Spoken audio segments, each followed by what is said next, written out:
Hoy es un día intenso, había muchas convocatorias hoy, pero se están cumpliendo sobradamente todas. Bueno, gracias por estar aquí. Esta sesión se dedica a algo así como ¿qué demonios está pasando en Chile? Como sois gente de comunicación y o periodismo, se os supone informados y al tanto de que no solo en Chile, sino en algunos otros países de América Latina y en algunas otras partes del mundo está habiendo una especie de renacer de la protesta social, movimientos muy potentes, muy masivos y en algunos casos también algo virulentos. Está pasando algo.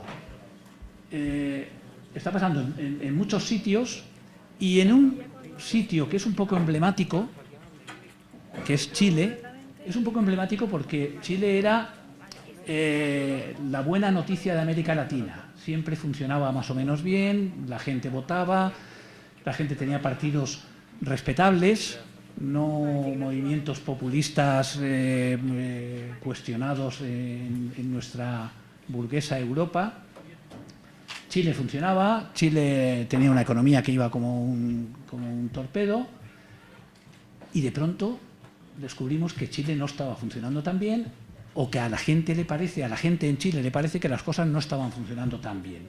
De pronto emergen cosas que algunos especialistas, como uno que tengo a mi derecha, que es Alberto Mayor, que ya venía hablando de que el sistema podía estar llegando a su fin, el sistema del régimen, que la democracia chilena había heredado muy vigilada y muy tutelada de la dictadura anterior, que podía estar llegando a su fin porque impedía los cambios sociales que un país avanzado tiene obligación de emprender.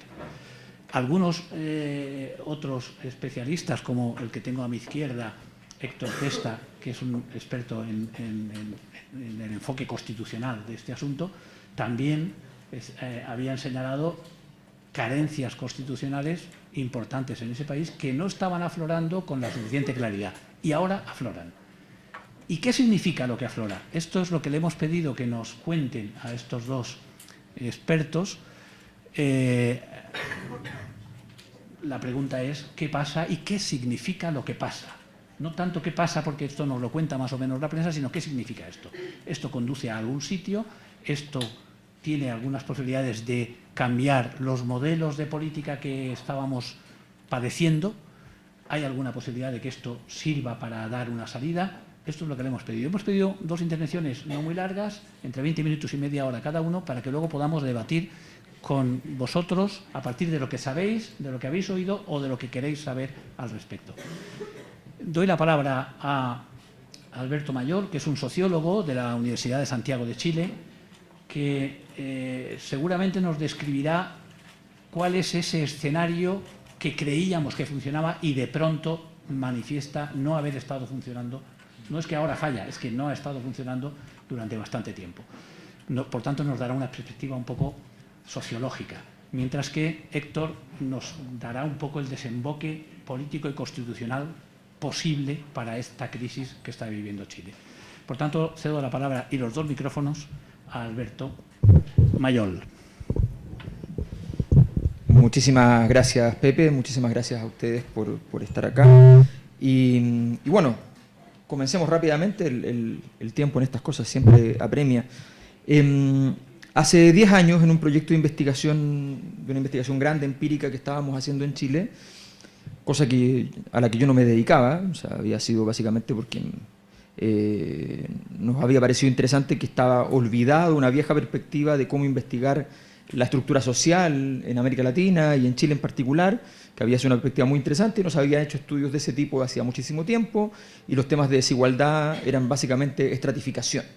O sea, estos ganan tanto, los siguientes ganan lo siguiente, y así sucesivamente, y tantos vuelos al año los que viven acá, y tantos vuelos al año y ninguno, por supuesto, los que viven más abajo, y así. Nos parecía que había que establecer un análisis distinto. Entonces hicimos una investigación grande, empírica.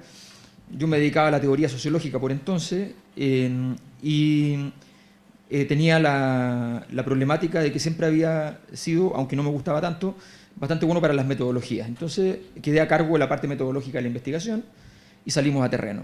Un terreno enorme, más de casi 200 entrevistas cualitativas por todo Chile, 2 encuestas probabilísticas de gran tamaño, grupos de discusión, en fin, empezamos a salir. Y cuando estamos en la fase de análisis de datos, yo llamo a 2 de los investigadores más jóvenes y les digo, más allá de lo que estamos mirando, aquí hay algo raro.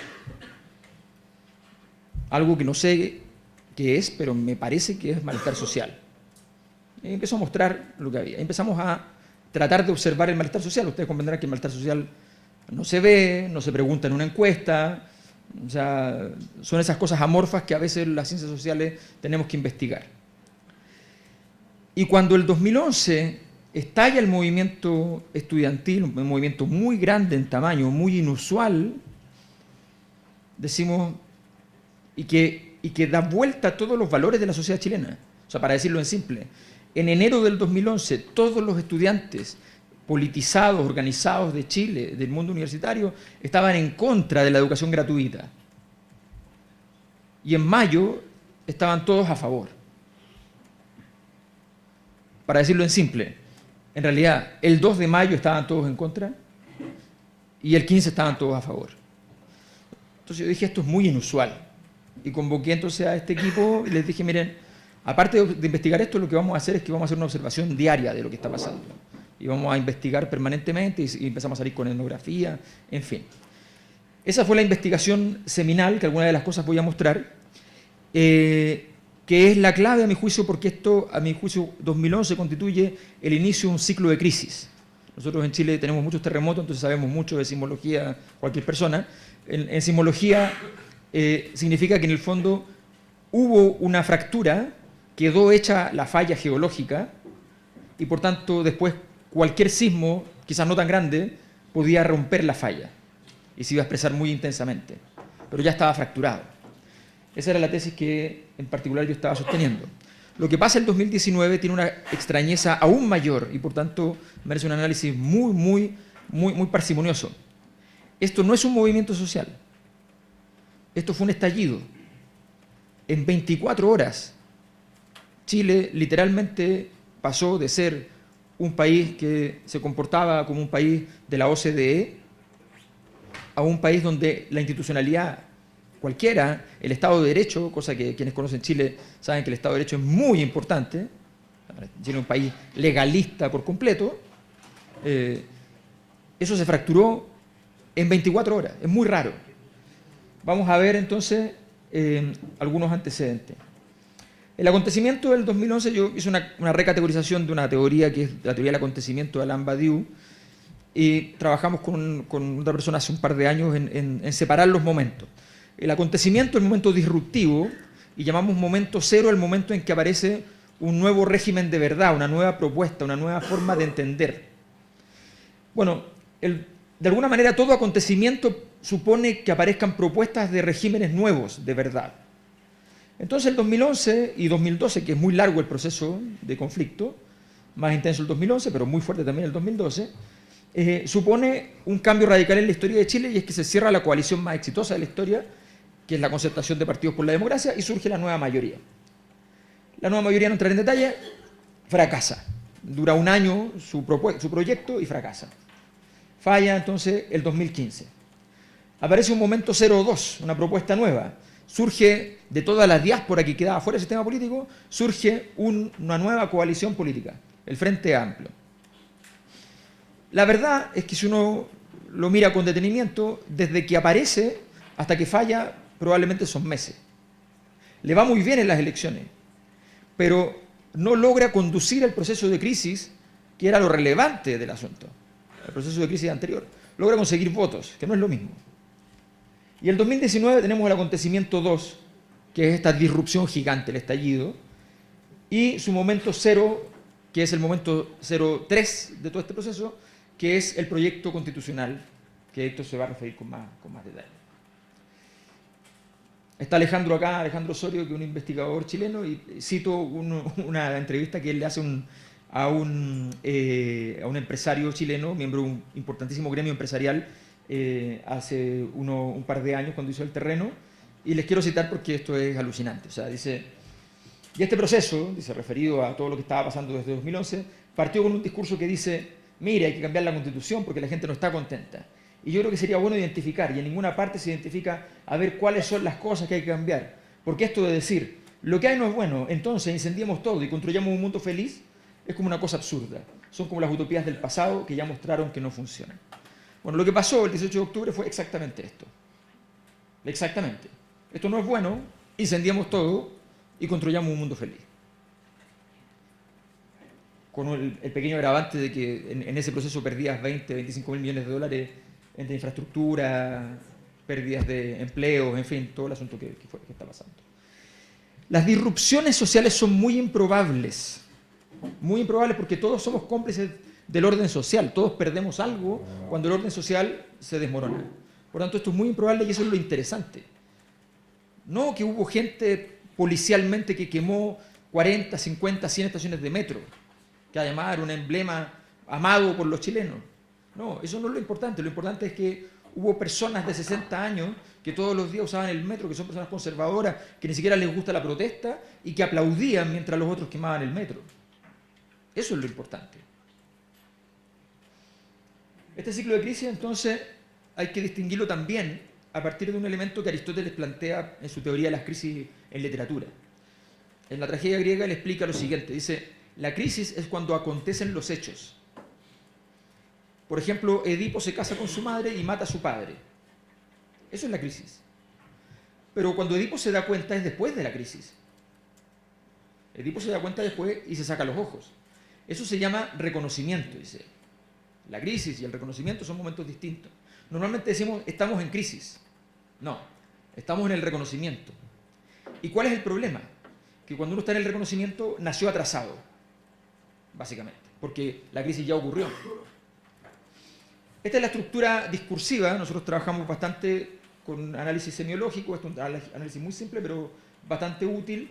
Todos los que están en el lado izquierdo están asociados, son conceptos asociados, y todos los que están al lado derecho son conceptos asociados también, y son opuestos entre sí. La palabra lucro, el 2011 fue muy importante. No entraré en detalles de cómo ocurrió, pero la gente significó lucro como lo siguiente. Utilidad económica obtenida gracias a una simetría de poder que suponía una merma ética en la conducta de los empresarios y eventualmente, o casi siempre, una conducta ilegal que era impune gracias al poder que tenían. A eso se le llamó lucro.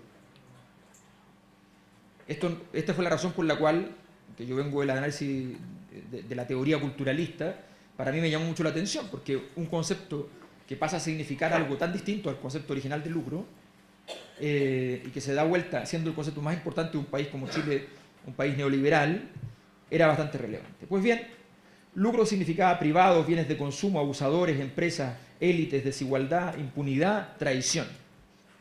La gratuidad significaba lo público, los derechos sociales, las víctimas, el Estado, la ciudadanía, la justicia, la sanción, la ingenuidad. El 2019, Estado pasa a estar junto a empresa como parte de los abusadores. Esa es la razón por la cual políticamente es muy difícil resolver la crisis del 2019. Porque el Estado no está en el lado de la solución, está en el lado del problema. Y el símbolo de eso es la policía chilena. O sea, ustedes han visto, se hizo mundialmente famosa el tema de las tesis, que el Estado opresor es un macho violador.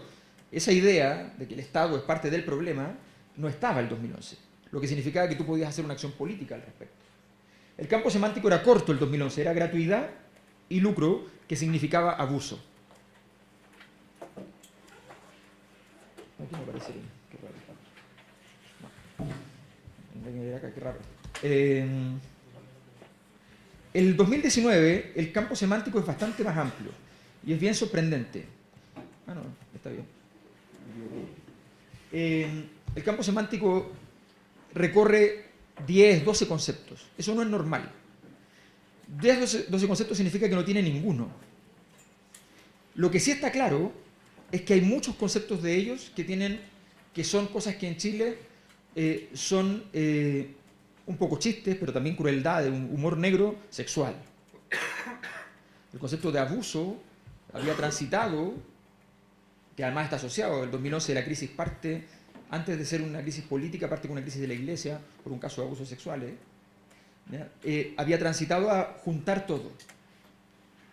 Y la sensación de estar frente a una élite prácticamente pervertida que estaba abusando de las personas.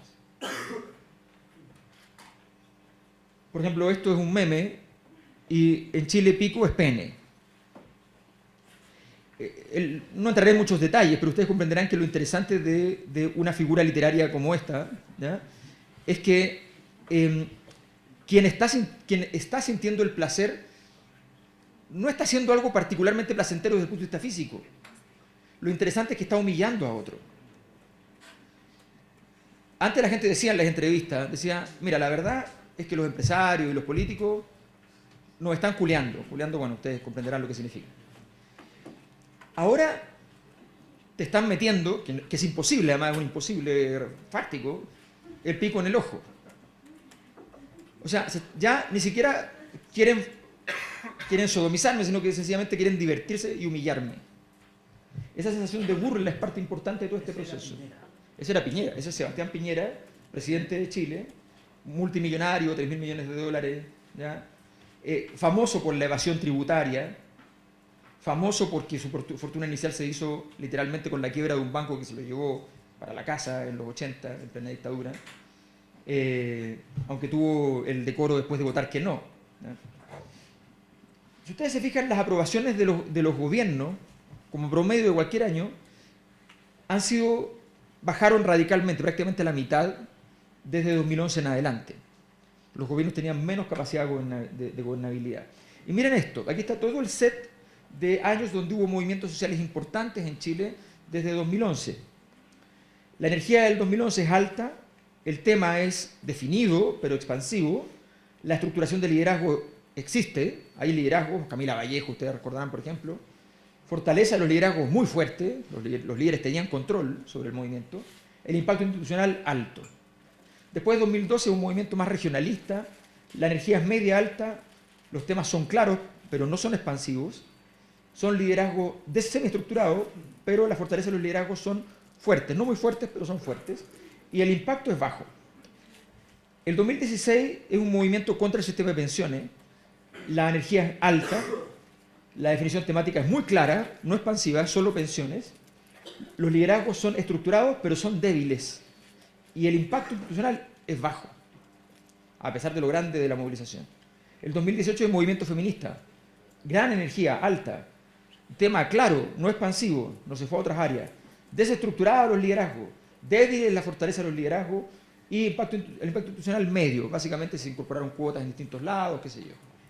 Y el 2019, lo que tenemos, energía muy alta, la más alta conocida en la historia de Chile, de hecho.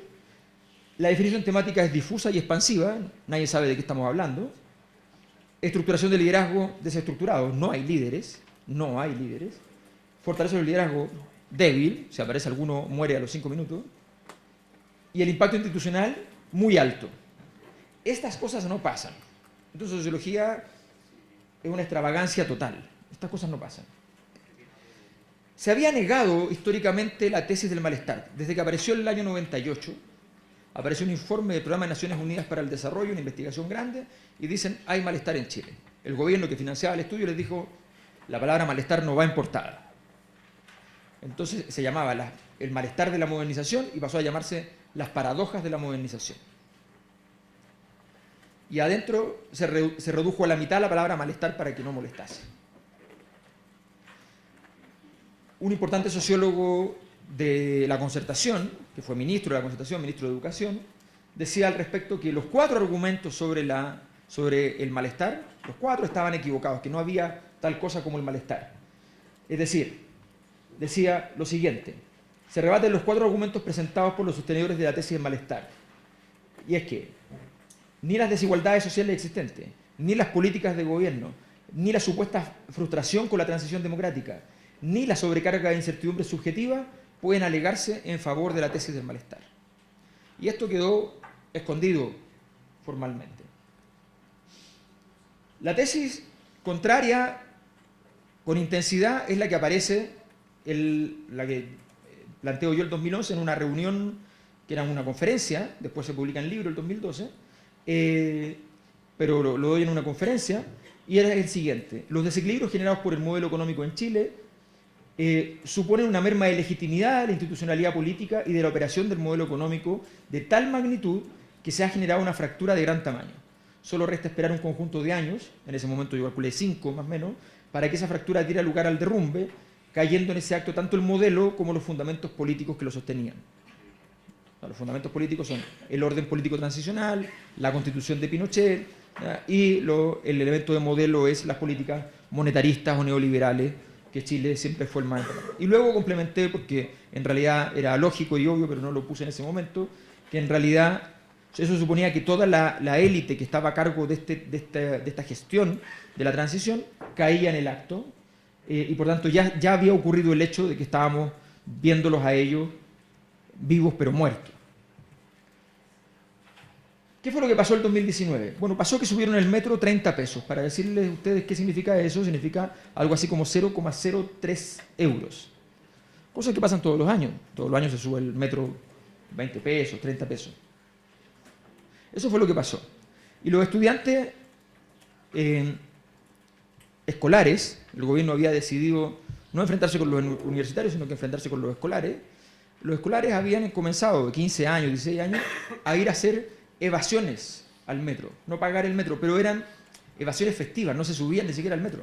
Se saltaban los torniquetes, bajaban al andén, volvían a subir y se iban. El metro consideró esto un insulto y decidió reprimirlo. Y puso policía, y cerraba puertas, abría puertas, empezó a hacer toda una gestión, y los chicos iban a la otra estación, y a la otra estación, y a la otra estación. Y el gobierno les contestaba: ¿pero qué les pasa? A ustedes no les subimos el pasaje, porque los chicos pagan un pasaje diferenciado. ¿Qué les pasa? Le subieron el pasaje a mis padres, decían ellos. Ya, pero son 30 pesos. Y ahí vino la respuesta clave. Los chicos empiezan a decir: no son 30 pesos, son 30 años. Entonces, ¿por qué una sociedad de pronto convierte 30 pesos en 30 años?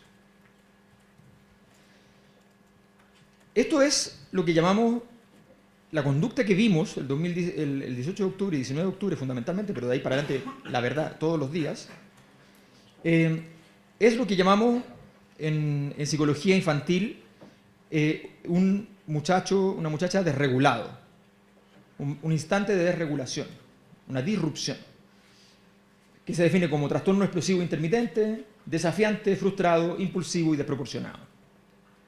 Todo eso estaba pasando, pero estaba pasando por algo. Si uno le pregunta a un psicólogo qué sugiere frente a eso, ¿ya? Hágale cariño al niño. No fue lo que hicieron, básicamente. Siempre se pensó que Chile no cumplía ninguna variable de riesgo de fractura social. Ahí he sistematizado 14 razones por las cuales se fracturan las sociedades, de acuerdo a la literatura mundialmente existente.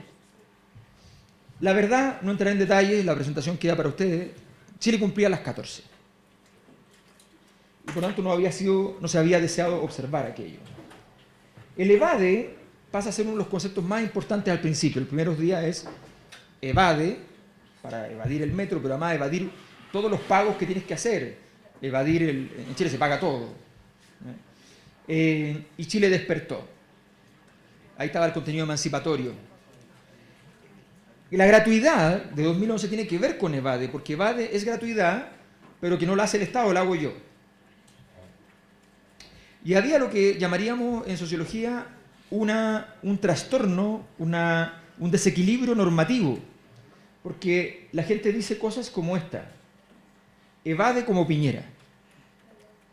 Cuando tu élite política, tu élite económica, ha estado sometida a numerosos casos de delitos que no han sido sancionados. Sebastián Piñera hacía 2 meses, o menos, 1 mes, había tenido que pagar las contribuciones de una casa que tiene en la playa, que hace 30 años no pagaba. Estamos hablando, qué sé yo, unas contribuciones que costarán 100 euros el año. Tiene 3.000 millones de dólares. Las pagó, pero no los 30 años. Negoció y pagó 2. Negociando siendo presidente. Entonces, era una suma de factores. El desequilibrio normativo se nota muy bien en esta pizarra que alguien pone fuera de su casa y que se transforma en uno de los emblemas también de la movilización. Estamos peor, pero estamos mejor. Porque antes estábamos bien, pero era mentira, y no como ahora que estamos mal, pero es verdad. Ese es un desequilibrio normativo.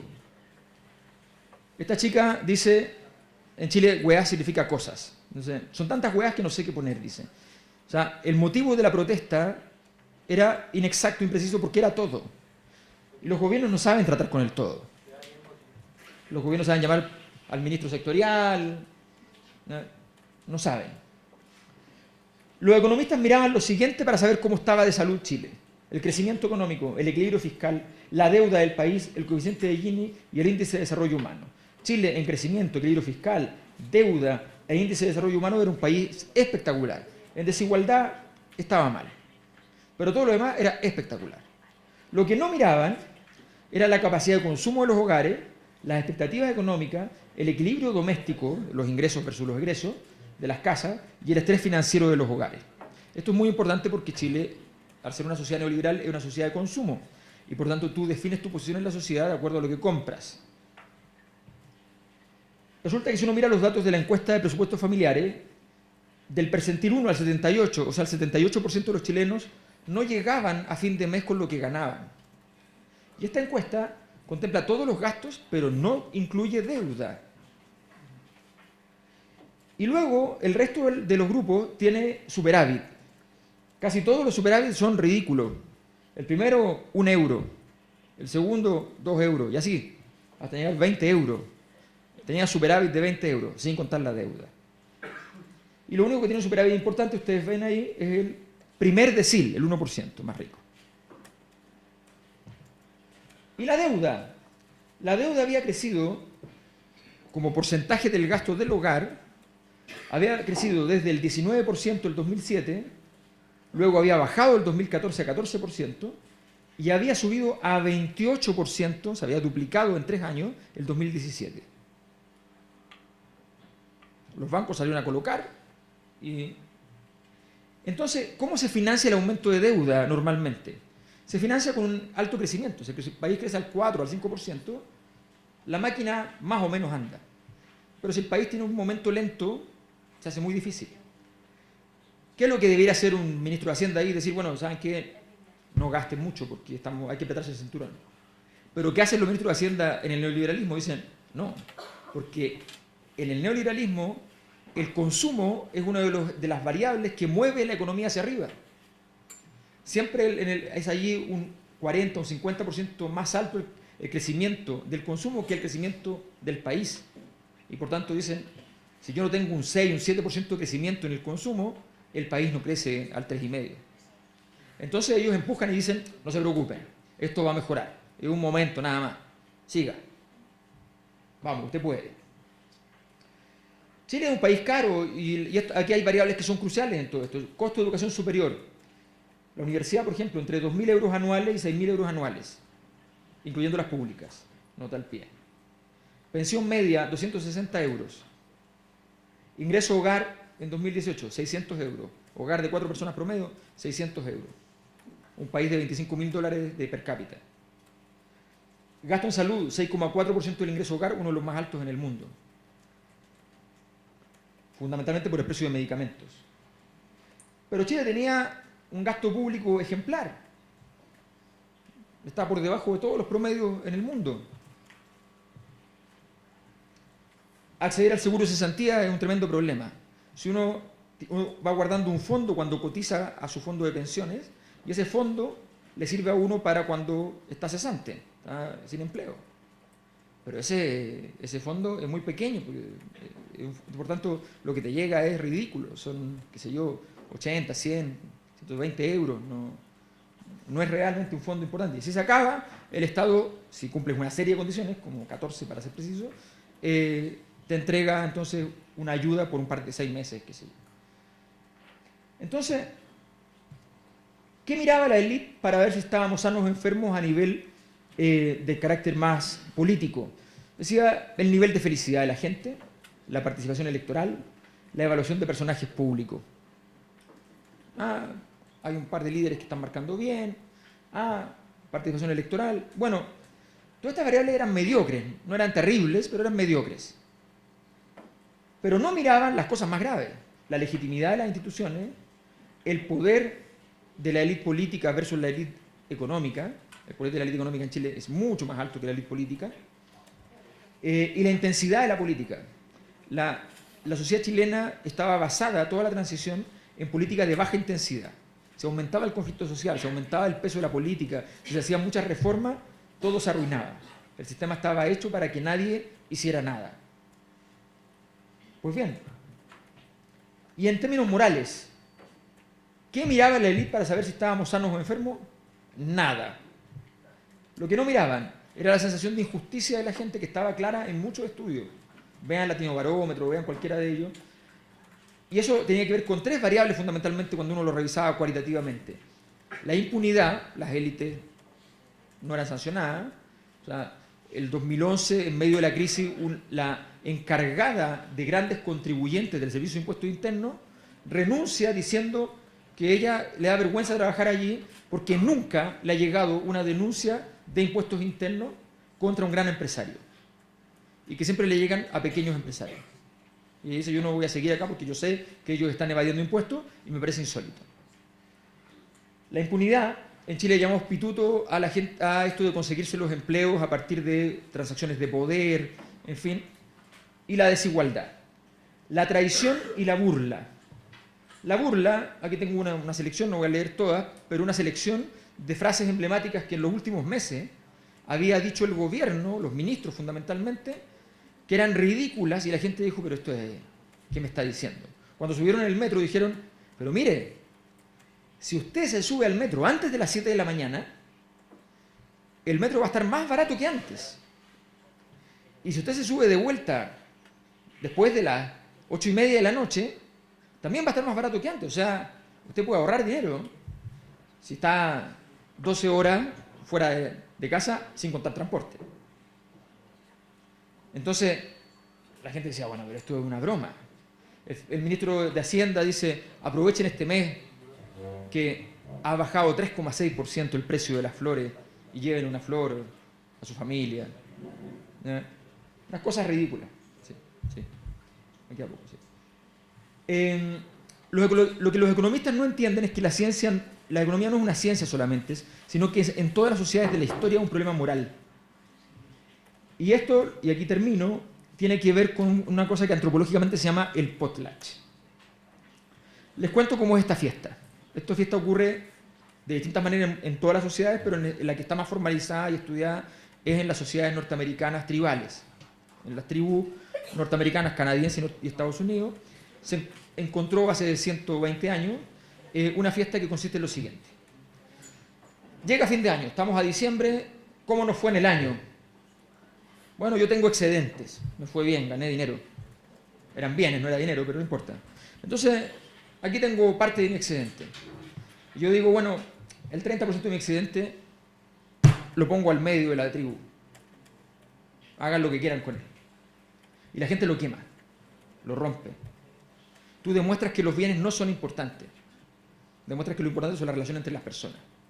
Luego otro 20% tú dices, y este 20% lo voy a regalar a las personas que les fue mal este año por infortunios, en fin. Se lo dan. Esas personas, ¿qué tienen que hacer? ¿Agradecer? No, por ningún motivo. Lo que tienen que decir es insultarlo. Decirle, pero ¿cómo me vas a regalar esto? Qué vergüenza lo que me estás dando. Es una porquería. No, en serio, es bastante bueno. Mira, la verdad es que tiene su mérito. O sea, no... Vas a ver cuando yo tenga excedente cómo yo te voy a dar una cosa que valga. Esto no vale nada, pero me lo llevo. O sea, me lo llevo, pero no vale nada. El potlatch es un sistema por el cual aquellos que tienen menos tienen derecho a despreciar al que tiene más. Y el que hace un potlatch grande, que la gente se da cuenta que fue relevante, al año siguiente le dan poder. El origen de las instituciones políticas viene del potlatch. Cuando una sociedad se queda sin instituciones, como pasó en Chile después del 2011, que se fracturaron las instituciones y cayeron 25, 30 puntos porcentuales en su aprobación, lo que pasa es que la desigualdad queda desnuda. En muchos países los millonarios tienen potlatch. De hecho, en Estados Unidos es bastante normal que los millonarios el 50% de la fortuna se va a fundaciones, además tengo una fundación privada que va al otro 30% de la fortuna, y qué sé yo, y tienen algún control sobre esa fortuna, pero igual a veces no. Pero resulta que en Chile eso no existe. Tú hablabas de, para que ustedes sepan, Chile no se mueve prácticamente desigualdad antes y después de impuestos. Entonces, tú hablabas de que se moviera la desigualdad después de impuestos y era imposible. ¿Y quién tiene, de todos los empresarios en Chile y todos los políticos en Chile, quien tiene menos potlatch, es famosísimo por eso, es el presidente? Es una persona que todos se ríen de él porque ya pasa a ser chistoso, ¿ya? Pero efectivamente si hay una crisis económica mundial, él tiene 3.000 millones de dólares, él deja de comprar bebidas gaseosas en la casa. Y es cierto. Entonces, es una locura. Ocurre la crisis y él no ha sido capaz de dar nada socialmente. Nada.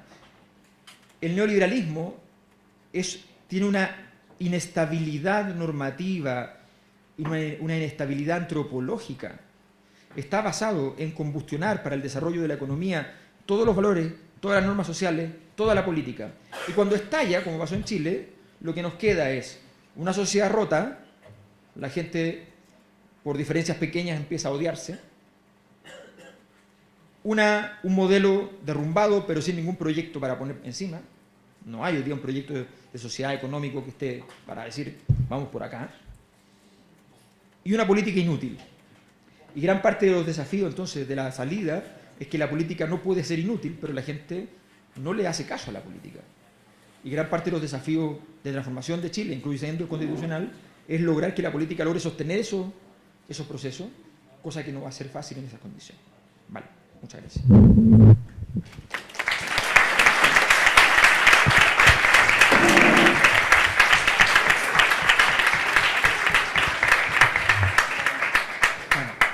Paso directamente la palabra a Héctor Testa para que nos dé su perspectiva. Bueno, antes que todo agradecer mucho la invitación de la Universidad de Castilla-La Mancha y la presencia e interés de todos ustedes por saber un poco más de lo que viene pasando en nuestro país. Lo primero que quisiera decir es que si bien se me ha presentado como un experto en derecho constitucional, soy de las muchas que hemos estado por años intentando construir condiciones de impugnación a la política y al modelo de sociedad que se ha instalado en nuestro país desde hace décadas y que por lo tanto, tomándome las palabras de Pepe, ¿qué demonio está pasando en Chile? Entre otras cosas está pasando algo que muchos hemos anhelado, ¿no? por años y años y que venimos pujando de distintas formas porque nuestro pueblo de Chile, como decía el lema que se ha hecho famoso para conocer esta revuelta, despertara, ¿no? Despertara un letargo que nos ha tenido viviendo en una de las sociedades más desiguales y con mayor profundidad de la instalación del modelo neoliberal en el mundo. Lo segundo que quisiera decir es cuando tiene que ver con el título de esta actividad que decíamos que es una revuelta, ¿no? Es una gigantesca revuelta popular que ya va en su día 46, 47. Al principio, cuando esto estalló, el día viernes 18 de octubre, como reseñaba en parte Alberto, venía unas movilizaciones de hace varios días y semanas, ¿no? Y quizás estirándolo un poco más de meses, encabezado por el movimiento estudiantil secundario. Y en el último par de semanas habían impulsado una movilización relativa al alza en el pasaje del metro, que bueno, en la semana de ese día viernes 18 de octubre se fue tomando cada vez más fuerza y que estalla ese día viernes con una fuerza popular inusitada, ¿no? Ese mismo día el gobierno decreta el estado de excepción constitucional de emergencia, que es algo que detallaré más adelante, y la gente se vuelca a las calles, ¿no? Se vuelca a las calles desacatando, resistiendo ante la presencia de los militares en las calles, cosa que era altamente insospechada tan solo el día anterior, ¿no? Si es que alguien el día jueves hubiera dicho que iba a estallar una revuelta el día posterior, hubiera sido tratado como loco, ¿no? Pero ya 46, 47 días de transcurrido este suceso, esto ya no es solo una revuelta, sino que es un suceso histórico, digamos, inédito en la historia de nuestro país, y ya toma unos ribetes que podrían ser incluso catalogables como un proceso quizás revolucionario, ¿no? Revolucionario en el sentido de que apunta a la transformación generalizada de los marcos en los que se ha desarrollado nuestra sociedad desde hace 40 y tantos años, ¿no? Desde la instalación de la dictadura militar y la instauración del modelo neoliberal en Chile. Y la otra mención que se hace en el título de esta actividad tiene que ver con lo constituyente, que es lo que yo más voy a desarrollar, ¿no? La revuelta ha puesto sobre la mesa la exigencia de un cambio constitucional total, ¿no? No solo una reforma constitucional, sino que la redacción de una nueva constitución. Entonces, yo voy a explicar por qué hemos llegado a este punto, cuáles son las características, la importancia que tiene la constitución vigente para entender la amplitud, radicalidad y profundidad de lo que viene pasando en nuestro país en las últimas semanas. Lo primero es decir que la redacción de la Constitución de 1980 se da en el contexto de la dictadura militar, encabezada por el dictador Pinochet, que transcurre entre los años 73 y 1990, ¿no? Esta dictadura, a diferencia de las otras dictaduras y regímenes dictatoriales, autoritarios que asolaron nuestro continente durante las décadas de los 60 y los 80, tiene la particularidad, ¿no?, que en el caso chileno logra instalar, ¿no?, un modelo de manera altamente sistemático y profundo, ¿no?, en un contexto global donde se puede perfectamente decir que Chile es un pionero en esta instalación neoliberal. A mediados de los 70 surge desde diversas dimensiones una impugnación de las élites, ¿no?, a una respuesta de las élites que tiene que ver con el desmonte de los consensos sociales, políticos y económicos que se habían instalado en el mundo después de la Segunda Posguerra Mundial, o en algunos lugares antes de ello, ¿no?, pero que tienen que ver con políticas de un Estado o de un espacio público que se intenta hacer cargo de un sinnúmero de dimensiones de la vida social de cada uno de los países, ¿no? A nivel global, eso se expresa en los referenciales gobiernos de Margaret Thatcher en el caso del Reino Unido y de Ronald Reagan en Estados Unidos, y con anterioridad a eso, como un documento que es importante señalar, el documento de la Comisión Trilateral, ¿no?, de un informe que se redacta encargado por las élites globales, que señala que uno de los problemas de los regímenes políticos tiene que ver con la sobrecarga de demandas y de exigencias sociales, y que por lo tanto había que desmontar, ¿no?, la posibilidad de una política que se hiciera cargo de ello, ¿no? Entonces hay todas las políticas de privatización, de mercantilización y de instalación de una democracia de baja intensidad, como señaló recién Alberto, ¿no? Las condiciones para esto fueron excepcionales para el caso chileno, ¿no? Una dictadura con altísimos niveles de terrorismo de Estado, ¿no?, que había puesto fin a un intento de construcción de una vía chilena al socialismo, como se señalaba por parte del gobierno de Salvador Allende y la Unidad Popular, y que desde muy temprano redactó un entramado jurídico institucional, un entramado de poderes, ¿no?, que se expresa en un sinnúmero de decretos leyes, es decir, de decretos dictados por la Junta Militar, ¿no?, donde se empiezan a regular numerosas áreas como el Estatuto de la Inversión Extranjera, desde donde se dicta el nuevo sistema de pensiones de administradoras de fondos de pensión privados, los códigos laboral, tributario, de aguas, de minería, un conjunto de paquetes legislativos de leyes orgánicas constitucionales que en las últimas semanas de la dictadura se redactan, ¿no?, a última hora, y que, digamos, configuran un entramado jurídico institucional que en lo sustantivo sigue hoy día vigente. Eso es lo primero que hay que entender. No solo la constitución que tenemos es la constitución redactada en dictadura, de manera unilateral por una comisión designada de por la Junta Militar, sino que hay un conjunto de normas que, si bien han sido reformadas en algunos aspectos, en lo sustancial siguen estando vigentes hoy día.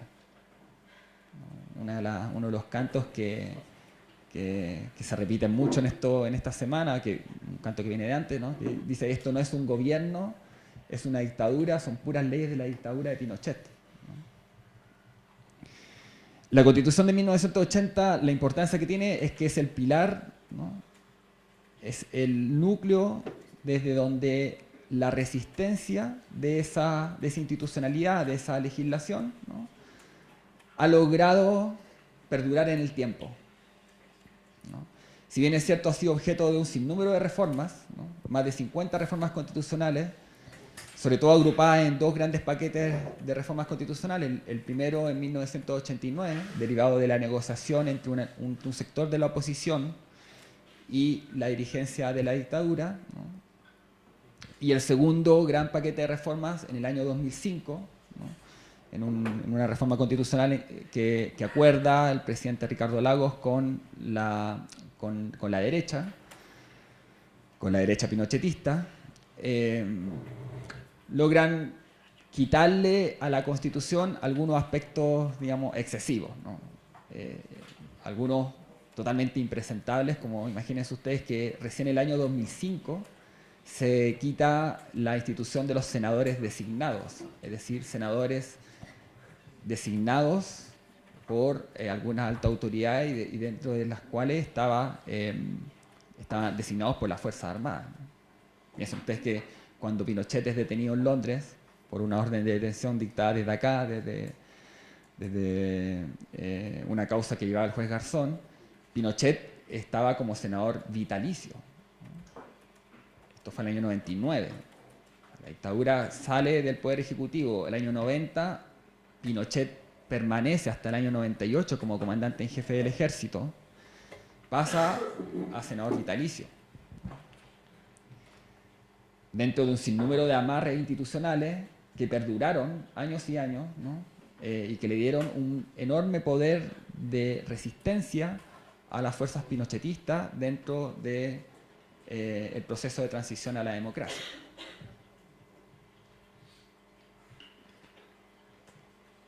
Entonces, en este modelo del modelo, por así decirlo, ¿no?, Chile es algo así como el modelo del modelo neoliberal, como reseñaba Pepe al inicio, ¿no? Es el país donde las élites regionales y globales han puesto siempre como ejemplo, como referencia a seguir, ¿no?, para la implementación de políticas de orden neoliberal que hasta el día de hoy, ¿no?, son digamos, la pretensión de una buena parte de las élites del mundo, ¿no?, y que se caracteriza por un ultracapitalismo, ¿no?, marcado por una muy profunda mercantilización de todas las esferas de la vida, de individualización, ¿no?, de pérdida de todo sentido colectivo, y de privatización de áreas que antaño se habían considerado como propias de la esfera estatal o del ámbito público, ¿no? Los gobiernos de la Concertación, que se instalan a partir del año 1990 y que perduran hasta el año 2009, perfeccionan, profundizan ese proceso.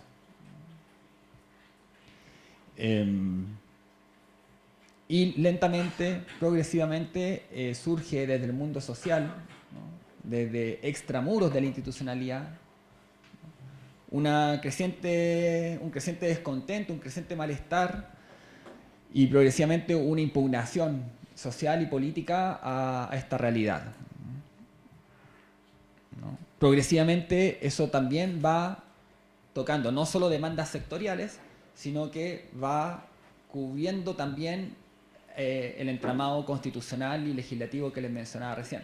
Es decir, cada vez más las movilizaciones sociales que se van levantando van tocando no solo demandas sectoriales, ¿no? Sino que van abordando cuestiones que son los pilares centrales del modelo. Y ahí tenemos, sabido es, muy conocido, los procesos de movilización estudiantil, algunos lo reseñaba Alberto, en el año 2002, en el año 2006, en el año 2011, ¿no? Pero entre medio todos los años prácticamente hay movilizaciones estudiantiles. Tenemos la impugnación que hace el pueblo mapuche, ¿no? Que bueno, eso viene antes del modelo neoliberal, que tiene que ver con un signo del colonialismo que han padecido todos los países de nuestra América. Tenemos luchas socioambientales, ¿no? En un país que se caracteriza en su matriz productiva por ser una economía altamente extractivista, ¿no? De recursos naturales y que deja altas consecuencias socioambientales para los territorios donde se enclavan estas actividades.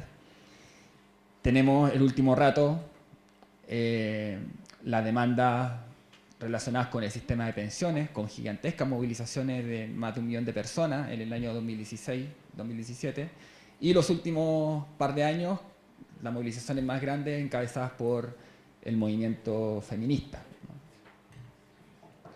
Eso en un creciente proceso de politización y movilización popular, que es el antecedente directo de esto, ¿no?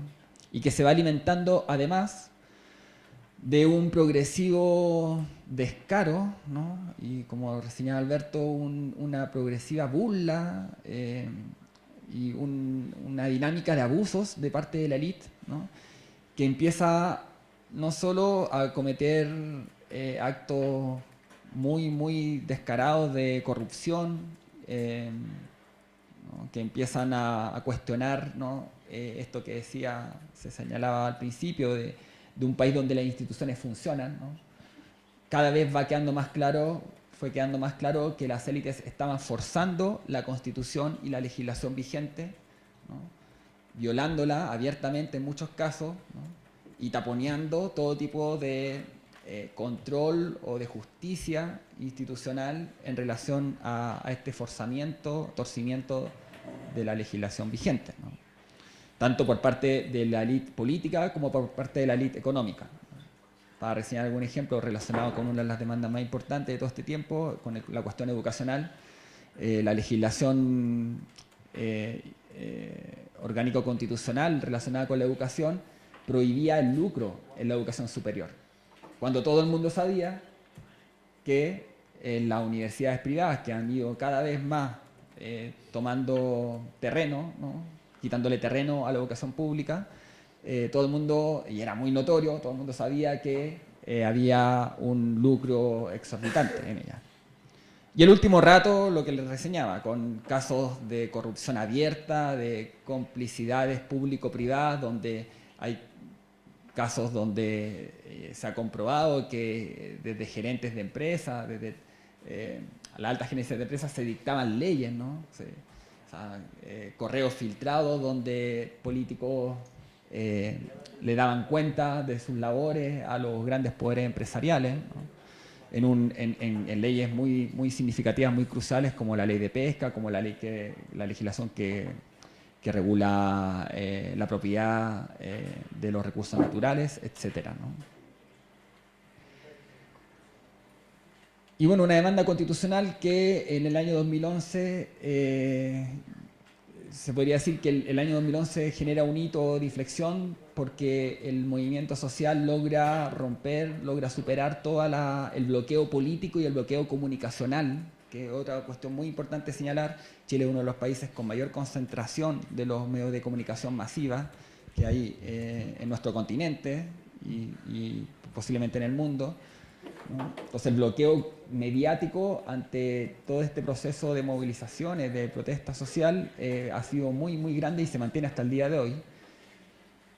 Pero el año 2011 se logra rebasar esa frontera, y en un proceso de movilización que dura 5 o 6 meses, ¿no? con gigantescas marchas y concentraciones de prácticamente todas las semanas, ¿no? De 200.000, 300.000 personas en Santiago y otras tantas cientos de mil en el resto del país, ¿no?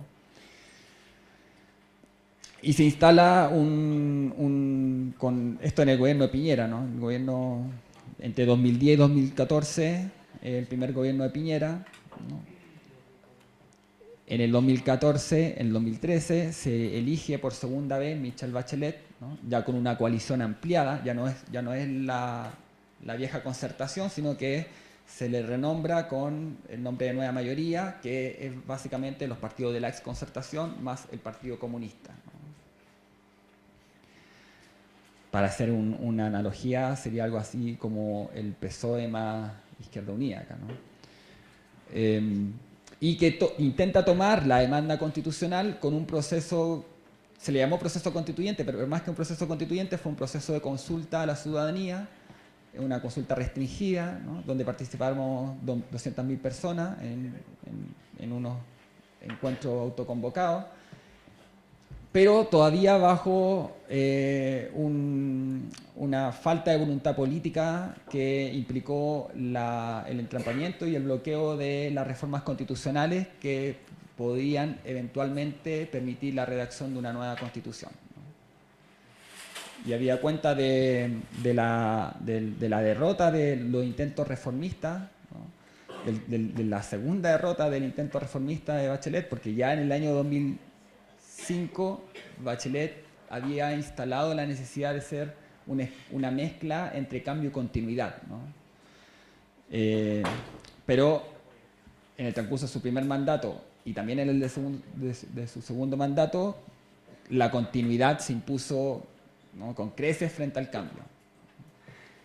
Y eso hizo que, bueno, surgiera una alternativa política muy facilitada por quizás la reforma institucional, la reforma constitucional de mayor significación que ha habido en todos estos años en relación a la Constitución del 80, ¿no? Si tomamos la Constitución como en su entramado orgánico, ¿no? En cómo se configuran los poderes del Estado, la principal reforma fue el cambio al sistema electoral para elegir parlamentarios, que con anterioridad nosotros teníamos un sistema binominal, ¿no? Que básicamente consistía en hacer prácticamente imposible la entrada al Parlamento de una tercera fuerza. Entonces, el Congreso estuvo durante todo este tiempo compuesto solo por los partidos de la coalición de derecha, ¿no? de los sectores políticos que estuvieron en la dictadura, más la oposición moderada a la dictadura, aglutinada en la concertación de partidos por la democracia, como se le llamó. Por primera vez eso se transforma y entra al Parlamento una pluralidad algo mayor, ¿no? Como reseñaba Alberto, con la entrada del Frente Amplio al Congreso. Pero también dada la insuficiencia de los intentos reformistas de la nueva mayoría, ¿no? Con una nueva victoria de Sebastián Piñera, ¿no? Eso en un contexto de permanencia de una altísima abstención electoral, ¿no?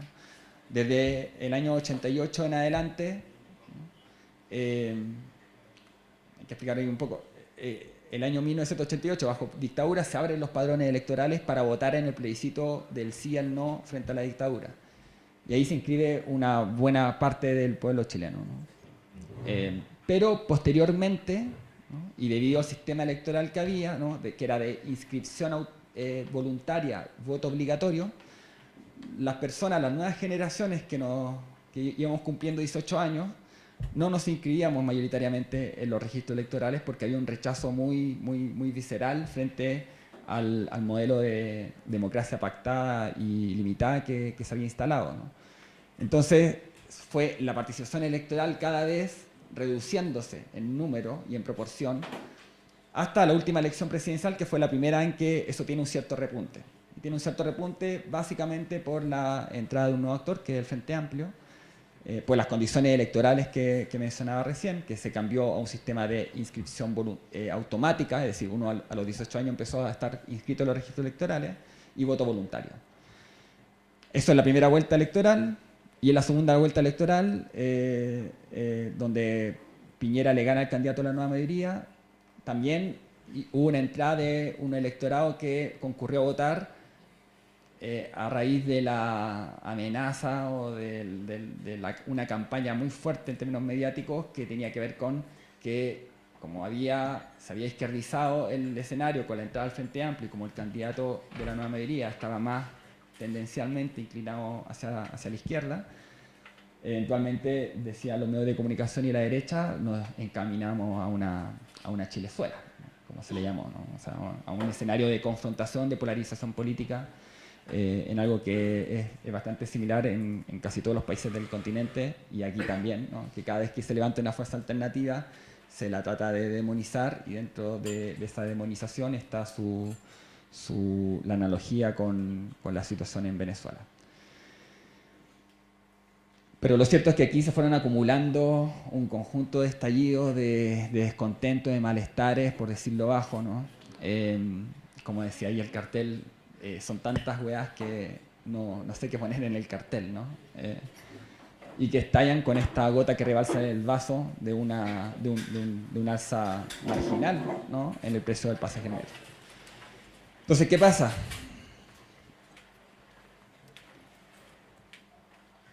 Con este proceso, una vez que estalla la revuelta, ¿no? El gobierno responde con como reseñé al inicio, con una respuesta militarista frente a la revuelta. Dicta un estado de excepción constitucional, ¿no? Estado constitucional de emergencia, ¿no?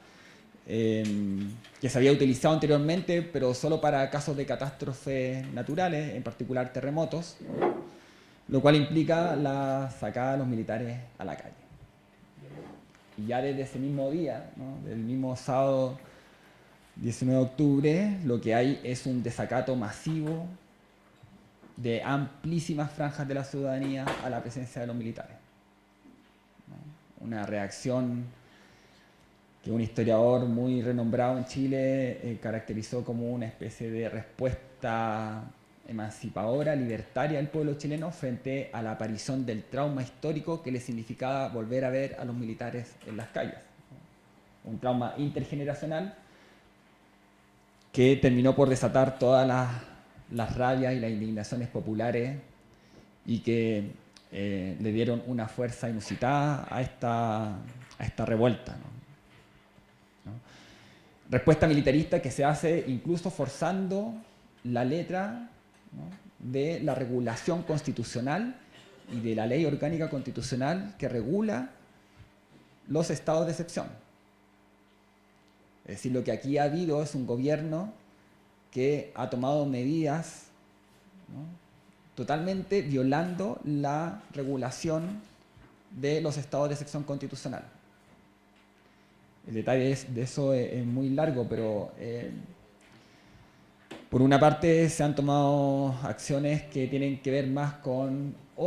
la Constitución de 1980 regula 4 estados de excepción, ¿no? Hay 2 que son más agravados, que son más fuertes, que son los casos de guerra interna y externa, ¿no? Que son los estados de sitio y estados de asamblea, y hay otros 2 que son más tenues en la cantidad de derechos y de limitaciones a los derechos que se pueden hacer en virtud de ellos, que son los estados de catástrofe y de calamidad, ¿no? Y aquí lo que se hizo fue dictar un decreto de estado de excepción constitucional de emergencia, tomando medidas que son más propias de un estado de sitio. Y no solo eso, sino que el presidente de la República, ¿no? Que no es cualquier analista, que sus comentarios públicos no son cualquier cosa, ¿no? En cadena nacional dijo muy solemnemente que estábamos en una guerra. No lo decía de forma alegórica, ¿no? Había sacado a los militares a la calle y estaba declarando una guerra. Eso en un contexto, además, de violaciones graves, masivas y sistemáticas a los derechos humanos. Estamos hablando de, hasta esta fecha, 250 personas que han perdido ojos. 1.900 personas están encarceladas en este momento por hechos relacionados con la revuelta. Aproximadamente unas 20.000 han pasado por detención. La cantidad de heridos oficiales, según el Instituto Nacional de Derechos Humanos, que es la instancia de derechos humanos oficial, parte del Estado de Chile, un organismo autónomo, pero parte del Estado de Chile, asciende de heridos atendidos en lugares de atención pública de salud, ¿no? Asciende a más de 6.000 personas. Eso sin contar la cantidad de personas que han sido atendidas en tiendas no oficiales, ¿no? En los propios lugares de movilización social. Se han instalado, se han puesto lugares de atención para atender ahí mismo a las personas que están en muchos lugares de combate entre manifestantes y Carabineros de Chile, ¿no? Carabineros de Chile es una fuerza policial que es de carácter militar, ¿no? El artículo 1 de la ley que regula Carabineros de Chile dice que es una policía militarizada, y eso se condice con su formación, con su instrucción, con la doctrina con la que ellos se forman, y también con mucha parte del equipamiento con el que cuentan, ¿no? Mirá por ahí la última cifra que han salido. Estamos hablando de que en estas semanas se han utilizado más de 97.000 bombas lacrimógenas. Aproximadamente 10.000 granadas de mano, granadas lacrimógenas de mano. Fuerza policial además que viene hace años y años actuando como una verdadera fuerza de ocupación en las regiones del sur, implicada en el conflicto mapuche-chileno o chileno-mapuche,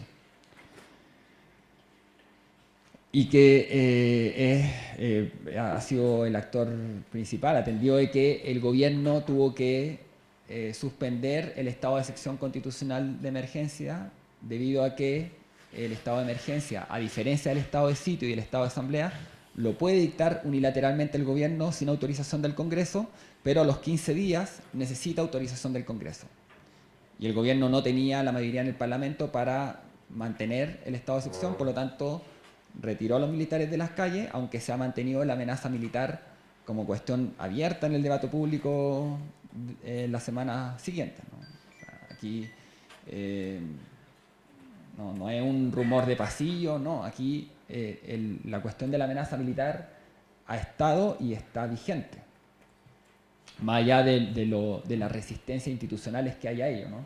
El presidente convocó al Consejo de Seguridad Nacional, ¿no? Que es una instancia consultiva donde están representados los 4 jefes de las Fuerzas Armadas y de Orden, es decir, Ejército, Aviación, Marina y Carabineros de Chile, más las grandes autoridades, las más altas autoridades de los poderes civiles, es decir, Cámara de Diputados, Senado, Contraloría General de la República y Corte Suprema.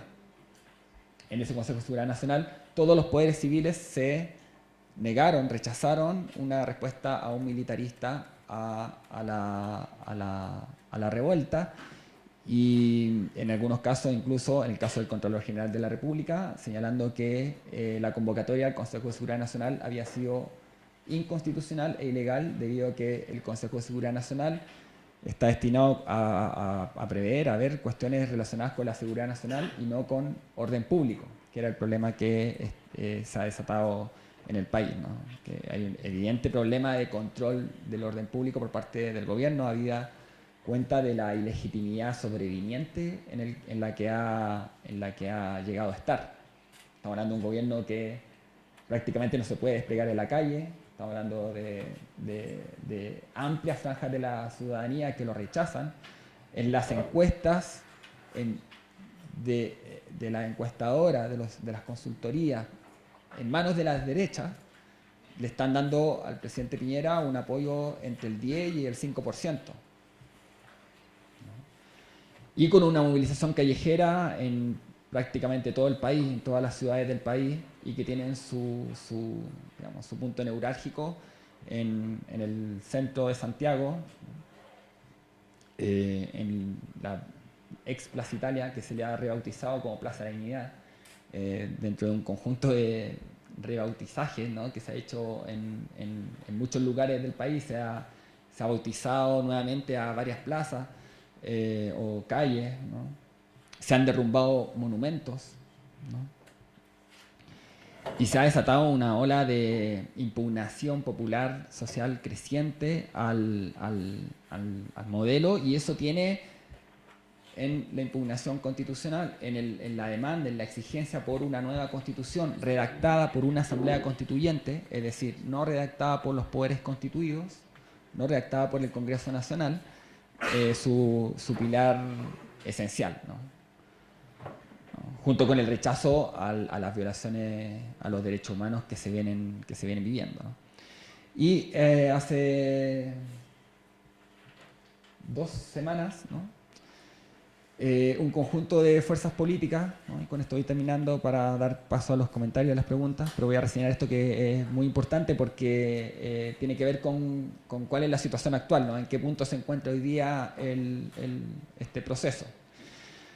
Un conjunto de fuerzas políticas del gobierno y de la oposición, ¿no?, digamos, la sumatoria de los partidos del gobierno de Piñera, más los partidos de la exconcertación, más una parte del Frente Amplio, han concurrido a la suscripción de un documento que establece las bases mínimas para el proceso constituyente, ¿no? Y esta última par de semanas el debate ha estado en torno a los términos de ese documento. Algunos somos muy críticos de esos términos. Voy a reseñar muy a grosso modo eso para después quizá abordarlo en la segunda ronda, pero todo proceso constituyente en la historia de la humanidad implica una puja, una disputa entre los poderes constituidos y el poder constituyente, entre las instituciones constituidas, entre la clase política y las clases dirigentes que han sido propias de esos poderes constituidos, y el poder constituyente que impugna la legitimidad y la eficacia de ese régimen previo. Y en este caso, bueno, y cada proceso constituyente es muy singular en cuanto a el grado de radicalidad y profundidad con que esa puja se da y en el resultado de esa disputa, ¿no?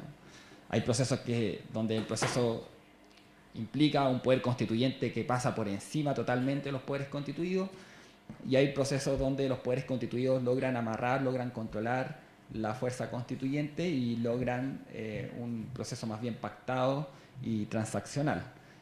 Y entre medio hay un sinnúmero de grados, digamos, de distintas formas en las que eso se puede concretar.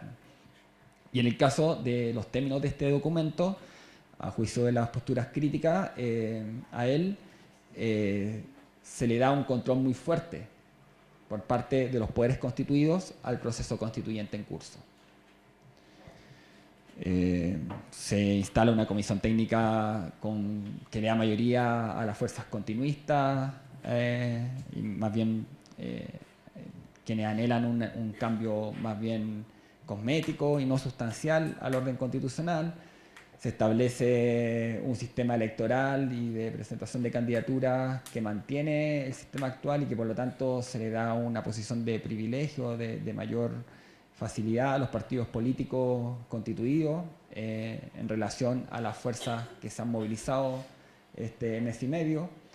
Y se instala un quórum de funcionamiento de la Asamblea Constituyente de 2/3. Es decir, la aprobación del texto constitucional requiere 2/3 de la Convención Constitucional, como se le ha llamado, por parte de las fuerzas que han concurrido a este documento, lo cual mantiene un poder de veto en manos de las fuerzas conservadoras, que han sido precisamente las que se han opuesto todos estos años a transformaciones sustantivas del orden constitucional y a este modelo neoliberal que ha producido esta gigantesca revuelta, o quizás habrá que ver en el transcurso cómo se va desarrollando, quizás revolución que se está viviendo en nuestro país.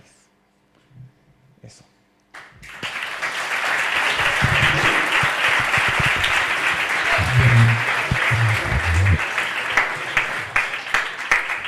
Bueno, nos queda un ratito para comentarios e interpelaciones. Gracias a los dos por su intervención. Nos han dado dos perspectivas del asunto. Espero palabras, pero mientras yo lanzo una primera pregunta urgente. Entonces, ¿vamos a tener una constitución nueva o vamos a tener en Chile una reforma de la que hay? ¿A qué escenario nos vemos abocados? ¿Con ese acuerdo de los partidos es suficiente para pasar a una fase constituyente plena que dé como fruto una constitución que ya no le deba nada al pinochetismo, o vamos a tener que transaccionar también en eso?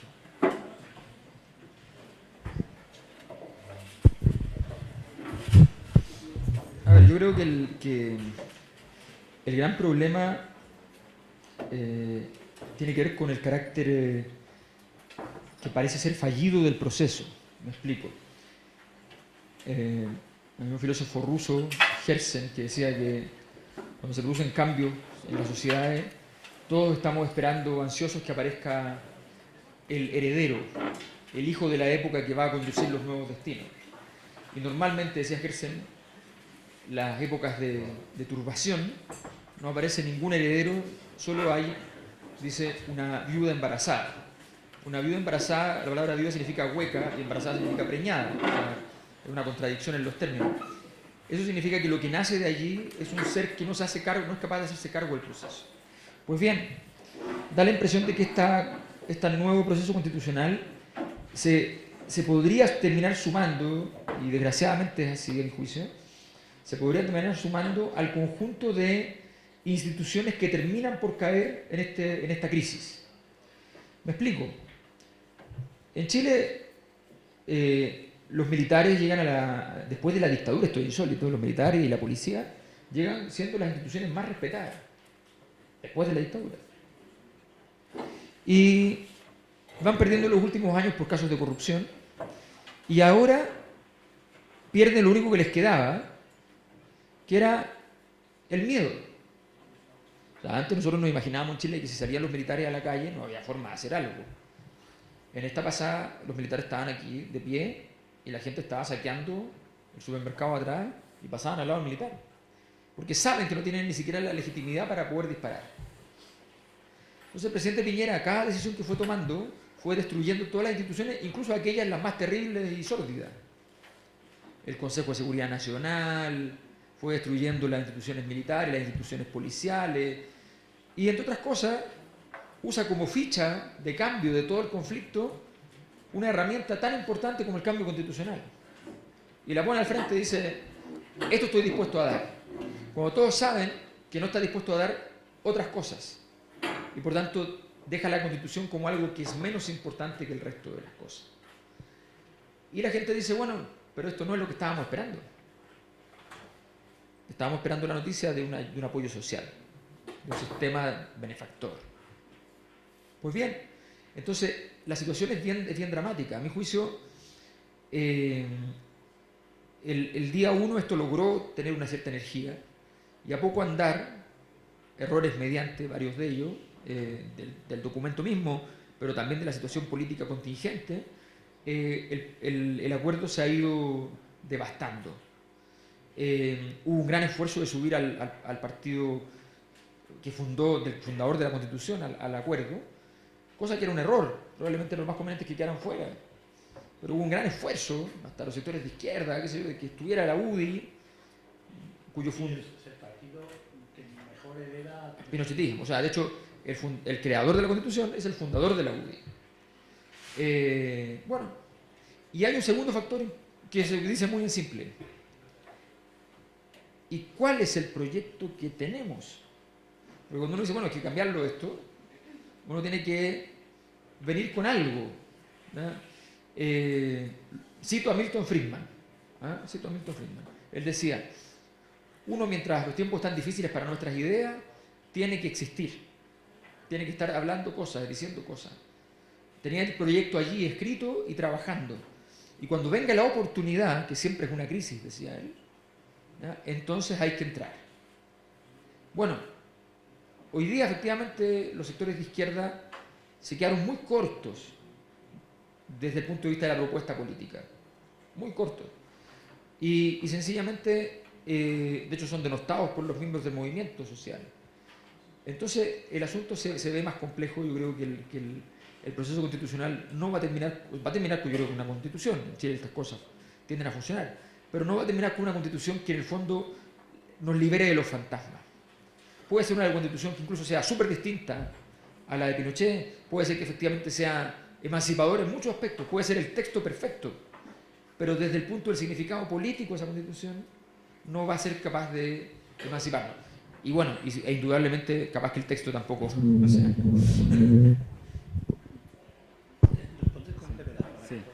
Sí, lo primero que quisiera señalar es que el documento no es un hecho consumado, ¿no? El documento, ustedes lo pueden, quien quiera verlo, tiene 2 páginas, ¿no? Entonces, establece un conjunto de normas, de principios, pero muy acotados, ¿no? Y instala esta comisión técnica que les mencionaba, que es la encargada de especificar y determinar con mayor detalle las reformas constitucionales y legales que son necesarias para implementar el acuerdo. Y resulta que a los pocos días de suscribirse el acuerdo, las fuerzas políticas que lo suscribieron han salido con interpretaciones distintas de buena parte de los contenidos del acuerdo, y en particular de aquella cuestión que es muy esencial, que tiene que ver con los 2/3 como quórum de aprobación del texto constitucional por parte de la Convención Constitucional, que eventualmente se elegiría, ¿no? Entonces no es un hecho consumado, es posible que este acuerdo detone por dentro, ¿no? Porque todavía no ha sido concretado las reformas constitucionales y legales que son necesarias para llevarlo a cabo. Por otra parte, desde el mundo social, ¿no? Hay un actor que no se ha mencionado todavía, que tiene que ver con el mundo social movilizado, ¿no? Que se ha articulado en torno a un conglomerado que se llama Unidad Social, ¿no? Donde están las principales organizaciones sociales del país, las principales organizaciones del mundo sindical, de trabajadores, del mundo feminista, del mundo socioambiental, del mundo por la educación, ¿no? Y ese conglomerado ha rechazado de plano los términos del acuerdo. Y no solo eso, sino que en el sinnúmero, en las cientos de asambleas y cabildos populares que se han levantado en estos 47 días, ¿no? En la mayor parte se ha rechazado también el acuerdo, ¿no? Y desde el día 1 de firma del acuerdo, ¿no? El acuerdo se presenta en sociedad a las 2 de la noche, pasando un jueves para un viernes, ¿no? A las 2 de la noche, nótense, en una conferencia de prensa donde estaban sus suscriptores. El mismo día viernes la movilización continuó con prácticamente la misma intensidad que los días anteriores, ¿no? Y si bien ha amainado en algunos lugares la masividad, ¿no?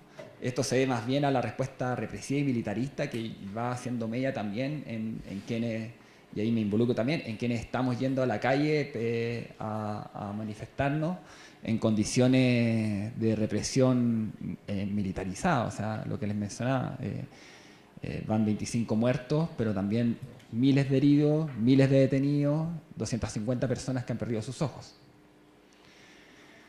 El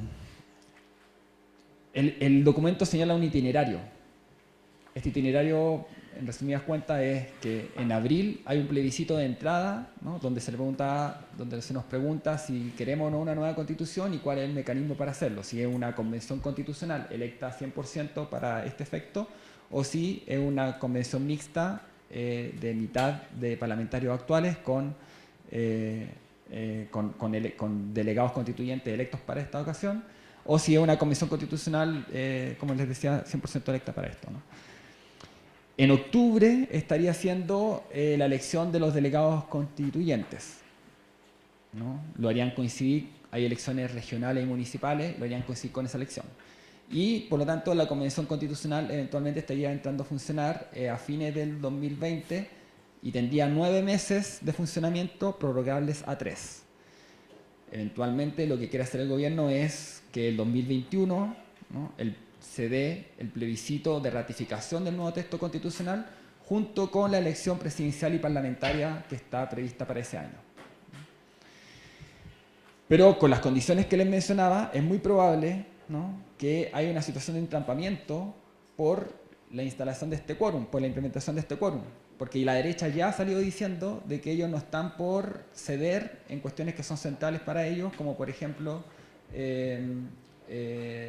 bueno, sin número de materias, ¿no?, pero dentro de eso tiene que ver con uno de los argumentos que se ha señalado por parte de los defensores, que es que los 2/3 no son tan graves porque lo que no llegue a acuerdo constitucional después puede ser legislado por quórum simple. Pero la derecha salió diciendo, no, nosotros no vamos a ceder en eso. Nosotros lo que hoy día es de 2/3, después para cuando lo estemos discutiendo en sede legislativa también va a ser 2/3, ¿no? Entonces, y va a poder jugar con, porque lo más posible, a no ser que haya un cataclismo electoral descomunal, es que la derecha y los sectores más conservadores vayan a tener ese 1/3+1 de los votos de la Convención Constituyente. Entonces es muy probable que el proceso se entrampe, ¿no?, que la derecha y los sectores más conservadores pongan encima de la mesa la única posibilidad de redactar una nueva constitución en la medida de lo posible, es decir, una constitución que vaciada de contenidos, que no permita marcar un punto de inflexión, que nos permita posteriormente ir desmontando, ir superando, ir reformando todo este entramado jurídico, legislativo que les mencionaba, que sustenta legislativamente al modelo neoliberal, ¿no? Entonces, posiblemente también desde nuestro sector, desde los sectores que queremos impugnar el modelo neoliberal, probablemente también nuestra tarea hoy día sea obtener ese 1/3+1 de la Convención Constitucional para también tener nuestro propio poder de veto, ¿no? Y lo más probable es que, si es que eso sea así, es que lo que haya sea una discusión constitucional en la instancia constituyente que sea altamente difícil de llevar a cabo, ¿no?, porque las posiciones en disputa están en lugares diametralmente opuestos, ¿no?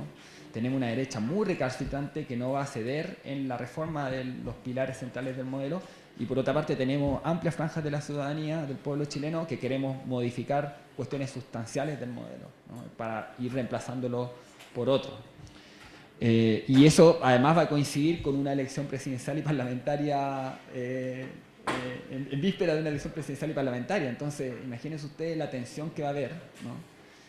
Además, con la incertidumbre acerca de un gobierno con las características que les estaba comentando, con unos niveles de rechazo altísimos, con una calle que está literalmente incendiada, por así decirlo, ¿no?, con altísimos niveles de confrontación en las calles, ¿no?, y de masividad también, ¿no?, que hay una arista que es bastante violenta de confrontación, pero también hay una masividad, a pesar de esa violencia, que se ha mantenido en prácticamente todas las ciudades y los pueblos del país.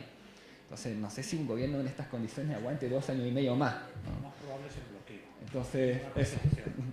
Ana, ¿querías decir algo? Acepto peticiones. Habla fuerte porque no se grabará.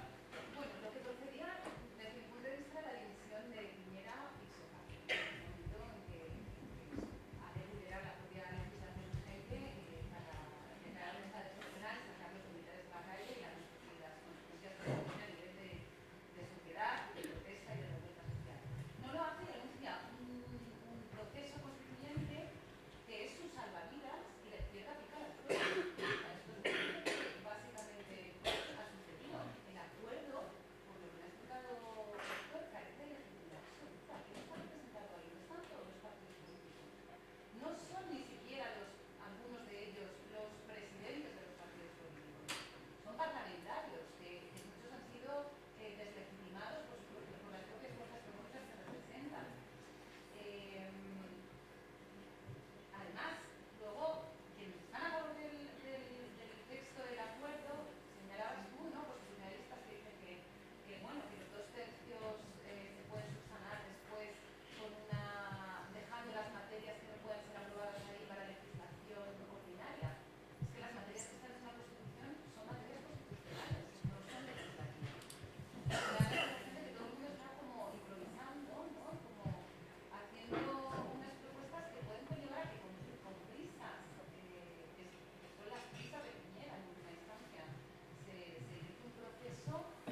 Claro, hay una microhistoria de esta situación que también determina los juegos políticos. Esa es una semana así, muy urgente. O sea, esto viene a ocurrir un día donde la violencia, esta vez sin transmisión de televisión solamente, había sido más intensa para el gobierno que incluso los primeros 2 días.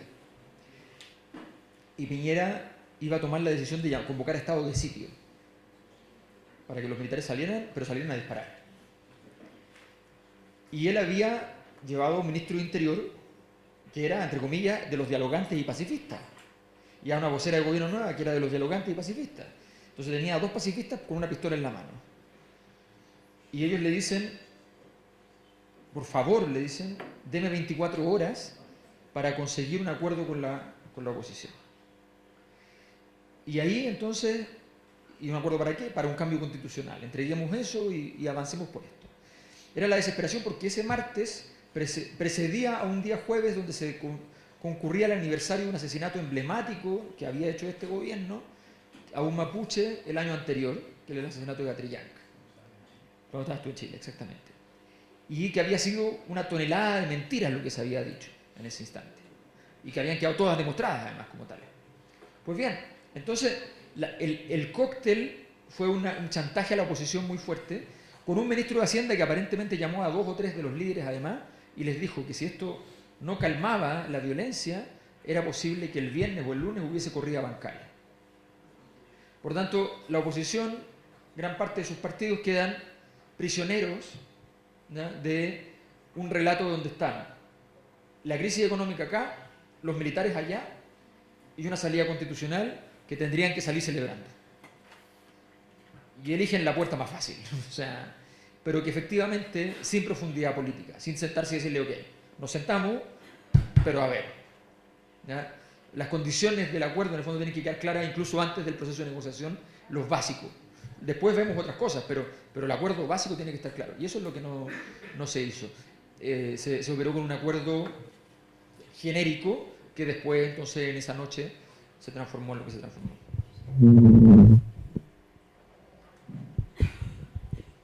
Sí, si bien no sabemos cuándo, pero yo creo que la Constitución de 1980 está muerta.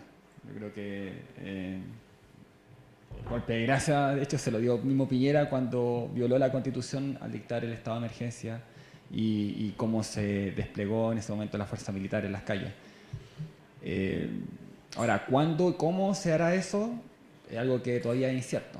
Nosotros quisiéramos todavía modificar los términos del acuerdo en el sentido que hemos reseñado mucho, o sea, rebajar el quórum, instalar otras condiciones de participación. Hay cosas que no he mencionado, pero por ejemplo la rebaja de la edad para votar, la participación de los chilenos en el exterior, condiciones de igualdad entre los partidos políticos actuales y los independientes, etcétera, etcétera, ¿no?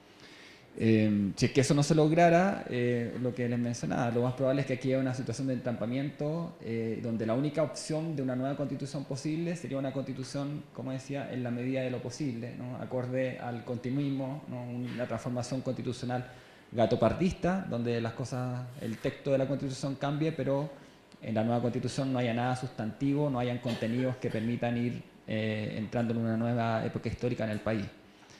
Pero de todas formas va a haber una elección presidencial y parlamentaria donde el debate político va a estar muy marcado por la cuestión constitucional y sin duda el proceso constituyente que se ha abierto no va a cerrarse hasta que haya un reemplazo de esta constitución por una vía constituyente y no solo por una reforma constitucional, porque es de tal magnitud lo que ha pasado que es muy difícil darle una cierta reversibilidad, ¿no? Y lo que ha hecho en esas condiciones el gobierno es intentar jugar una carta destinada a ganar tiempo, tratar de que amaine la protesta social y tener una disputa político-constitucional en mejores condiciones en unos años más, si es que no el mismo 2021, ¿no? Eso. A ver, faltan 5 minutos para las 3, pero tengo 2 palabras. No acepto más. Lo siento, Alejandro. Bueno, Alejandro porque es chileno, es mi amigo chileno. Tú, después tú y luego Alejandro. Porque sea el golpe de derechos humanos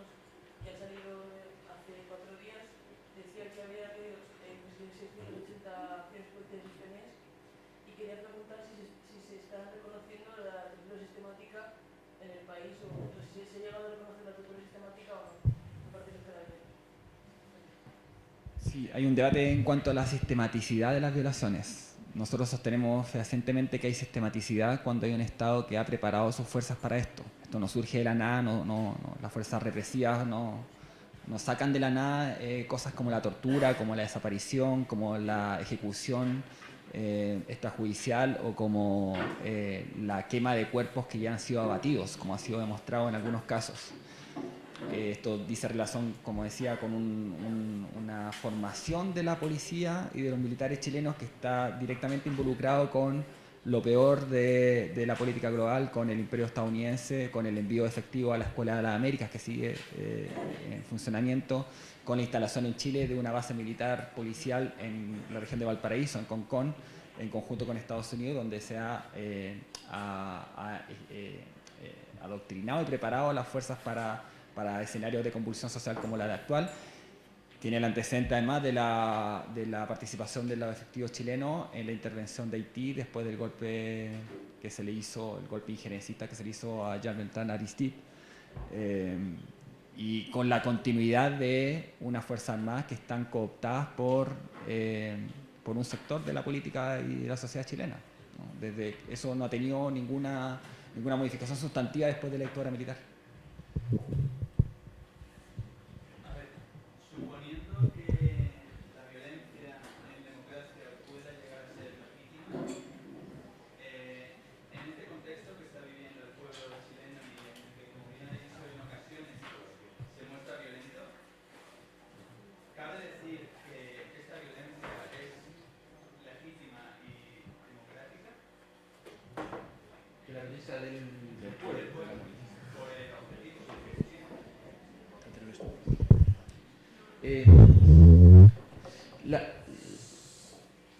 La legitimidad uno tiene dos formas de analizarla.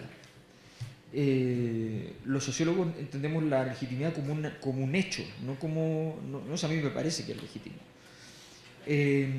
Y el hecho es que el grueso de la ciudadanía, en un evento que es inusual en Chile por completo, en Chile normalmente en las encuestas el 30% de la gente está de acuerdo con que alguien pueda protestar por algo, es muy poquito, muy bajo a nivel estándar latinoamericano.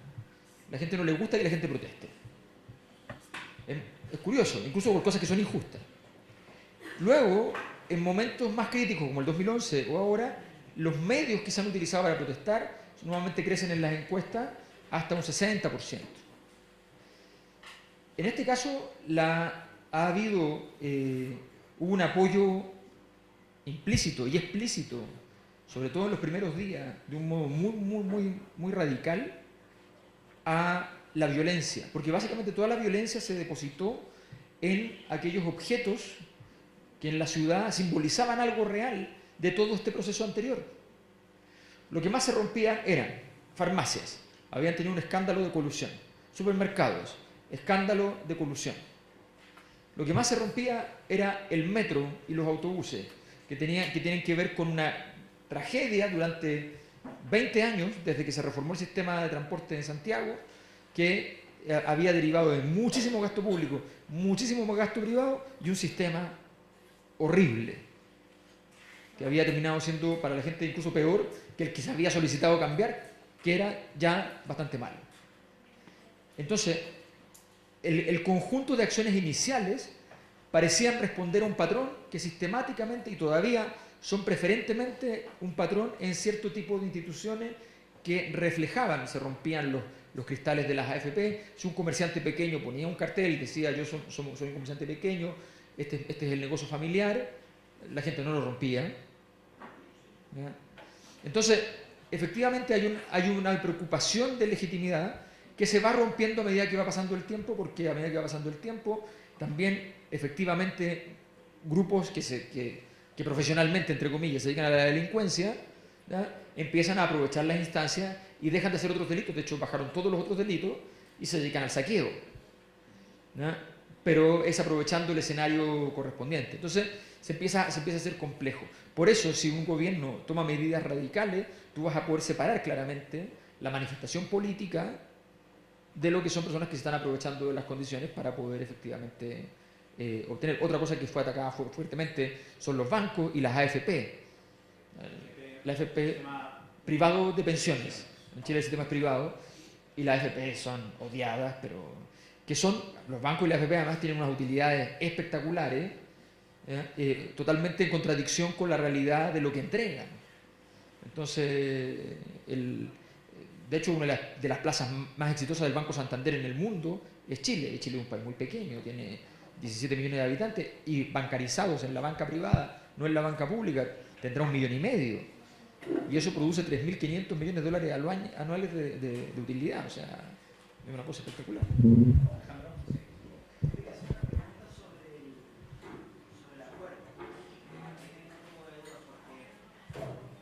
Levanta la voz. Me gustaría entender la crítica que se le hace al procedimiento del propio acuerdo. Es decir, no cabe la posibilidad de interpretar estos 2/3 como una posibilidad de que no se repita lo mismo que hace la Constitución de 1980, que plasma la visión justamente del bando vencedor en la propia Constitución que perdura hasta el día de hoy. Es decir, claro, la crítica que se le hace desde la izquierda generalmente a este acuerdo, justamente que los 2/3 van a evitar, obviamente, una aplanadora, ¿no? Por parte, entre comillas, de las fuerzas sociales que están demandando una transformación profunda.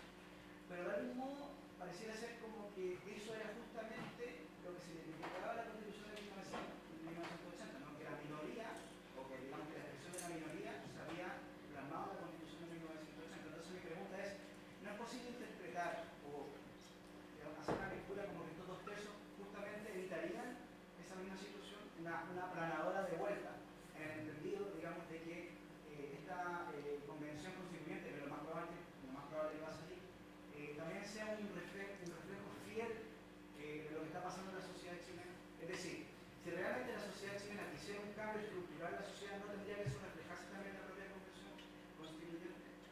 Esa es la primera pregunta. Y la segunda que quería hacer, Alberto, es que me gustaría saber cómo tú podrías explicar, conforme a todo lo que habéis puesto ahí con datos, tenemos toda esta inercia que pareciera cuestionar el modelo,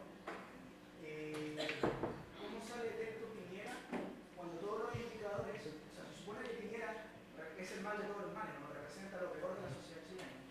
Un empresario corrupto, que siempre está en el borde de la ley, que representa los abusos, etcétera, etcétera, digamos, la figura, el mal de todos los males, digamos así. Y sale electo presidente. Por orden. Pero os pido extrema brevedad. Titulares. No quisiera aplazar el almuerzo de todos, pero no quiero dejar pasar la pregunta anterior relacionada con la violencia. En el preámbulo de la Carta de Derechos Humanos, ¿no? La Carta Universal de Derechos Humanos, se establece el derecho a la rebelión frente a los regímenes opresivos, ¿no? Ahora, no toda violencia es legítima, y para eso, para evaluar cada tipo de violencia, me parece que hay que hacer dos cuestiones elementales, ¿no? Lo primero es una buena parte de las formas de violencia que desata una movilización social, ¿no? Tiene que ver con con violencia contra las cosas, ¿no? Que es distinto a la violencia contra las personas. Me parece ahí una diferencia central. Y en cuanto a lo referido a violencia contra las personas, hay que involucrarlo siempre con la legitimidad de la defensa de una movilización social frente a la represión que desatan los estados frente a muchos de estos procesos de movilización y protesta.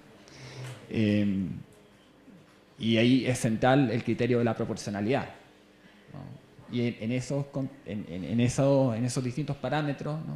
que menciono, me parece que la revuelta en Chile ha cumplido en general con una altísima inteligencia y legitimidad en el uso de la violencia que ha hecho.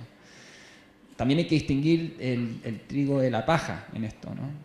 Porque muchas de las acciones que se le imputan a la revuelta social tienen una autoría, por decirlo poco, bastante oscura y desconocida, ¿no?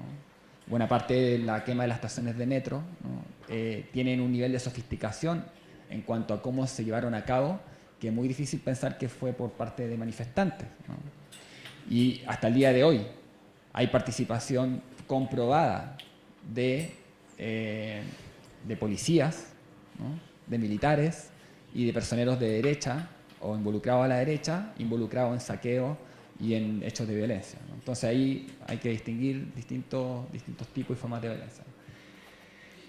En relación a la pregunta en cuanto a la defensa que se puede hacer de los 2/3 en que no se lleva a cabo una planadora de vuelta, el tema es que aquí la planadora tiene que ver con lo que se hizo durante la dictadura, ¿no? Cuando tenemos un régimen democrático no puede ser que el entramado jurídico institucional en lo esencial esté derivado de decretos leyes y de una constitución derivada de la dictadura. Entonces, el establecer un quórum de 2/3 impide que se manifieste la voluntad democrática del pueblo para tomar decisiones que son las decisiones elementales en una sociedad y que pueden permitir la reedificación institucional, la refundación institucional democrática del país. Cuando se le da un poder de veto a los sectores conservadores, a las derechas, que les basta solo tener 1/3+1 de los votos de la Convención Constitucional, lo que se está haciendo es dejándole como poder a esos sectores el mantener la continuidad de la Constitución de 1980, ¿no?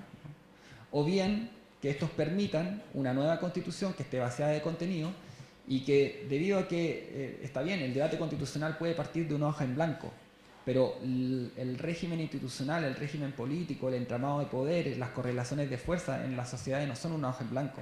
Entonces, el veto, el poder de veto no es tan... O sea, está bien, hay un veto cruzado, hay una posibilidad de que la izquierda o el pueblo movilizado obtenga 1/3+1 de los votos y podamos impedir la redacción de una nueva constitución continuista. Pero eso implica que se mantiene la vigencia de la Constitución de 1980 y se mantiene el modelo. Y aquí hay una situación de urgencia social. O sea, aquí la gente está arriesgando sus ojos, arriesgando su piel, arriesgando su vida incluso, porque hay una urgencia social en nuestro país, ¿no? Porque hay pensiones de miseria, porque hay un endeudamiento gigantesco, porque la gente se colmó el límite de la paciencia ante los abusos, ante la burla, ante el descaro de los sectores dominantes. Entonces, a mí me parece que todo establecimiento de un quórum supramayoritario para una decisión constitucional, ¿no?, le deja un poder de veto que no es simétrico, ¿no? En la disputa constituyente no se da en condiciones de igualdad, ¿no? Entonces, el veto corre mucho como carta mucho más favorable para los sectores que quieren la continuidad, y para nosotros nos pone un obstáculo, una barrera más. Vale.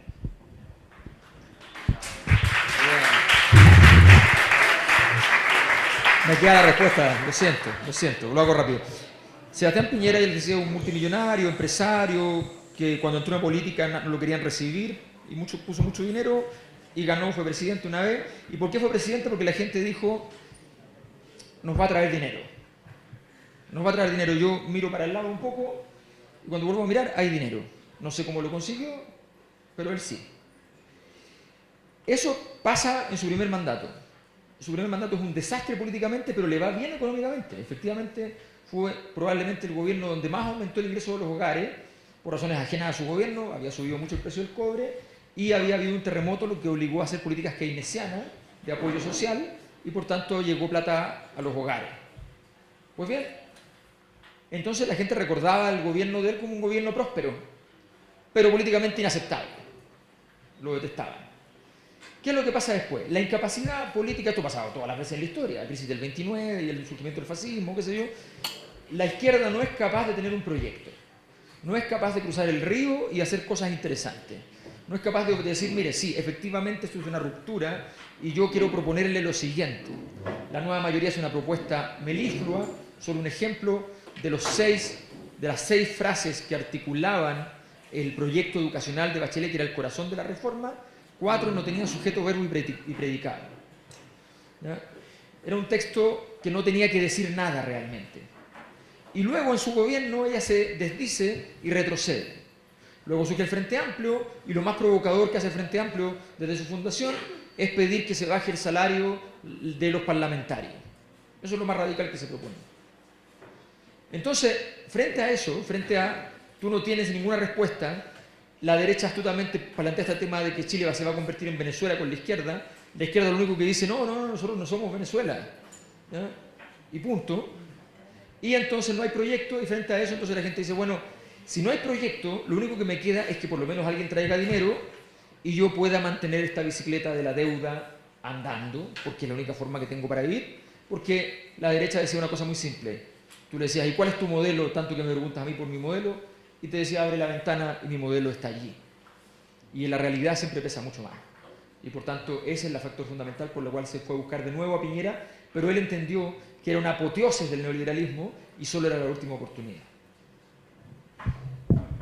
Bueno, gracias a todos por haber aguantado hasta